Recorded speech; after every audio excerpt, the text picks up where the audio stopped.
एक बार एक राजा अपने दल बल सहित एक साधु के आश्रम में पहुंचे और साधु को प्रणाम करके बोले, हे साधु महाराज, सुना है कि आप किसी भी व्यक्ति के द्वारा दिया गया दान स्वीकार नहीं करते, परंतु मेरा मानना है कि यदि कोई व्यक्ति वास्तव में दानी है तो वह दान देकर ही रहता है, और मुझे पूरा विश्वास है कि इस पृथ्वी पर आज तक मुझ जैसा दानी कोई नहीं हुआ।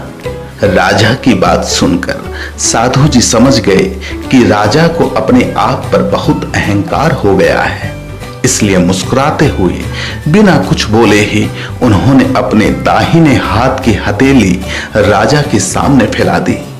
साधु की फैली हथेली देख राजा बहुत ही प्रसन्न हुआ। उसने बहुत सा अन्न और वस्त्र साधु के सामने रख दिए। साधु जी बोले, राजन, मेरे आश्रम में सभी लोग प्रतिदिन बहुत मेहनत करते हैं, जिस कारण यहाँ पर अन्न और वस्त्रों का कोई अभाव नहीं रहता। ऐसा कहकर उन्होंने फिर से राजा के सामने अपनी हथेली फैला दी। राजा ने फिर से संकेत किया तो सेवकों ने सोने चांदी से भरी थैलियां साधु जी के समक्ष रख दी। साधु बोले, नहीं राजन, नहीं, साधुओं को सोने चांदी की क्या आवश्यकता होती है। साधु तो स्वयं सोना होता है, वह जितना तपता है उतना ही दमकता है।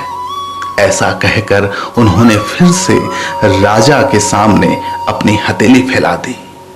राजा अब अपने आप को अपमानित सा महसूस करने लगा और रूखे स्वर में कहा, महाराज, आप चाहे तो मैं आपको अपना राज्य दान में दे सकता हूं, आप जो चाहें वह मांग ले।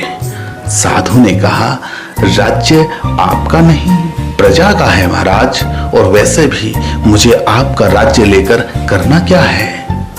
फिर राजा हताश होकर कहने लगे कि हे साधु, आप ही बताइए कि आप क्या चाहते हैं।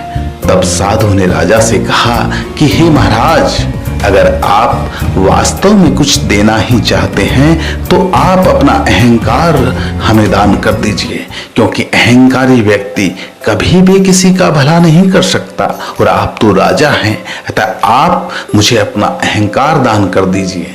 राजा को अब सारी बात समझ आ चुकी थी। तब राजन ने अपना मस्तिष्क साधु के चरणों में झुका दिया और अपने अहंकार का त्याग कर दिया। बच्चों, इस कहानी से हमें ये शिक्षा मिलती है कि हमें कभी भी अहंकार नहीं करना चाहिए।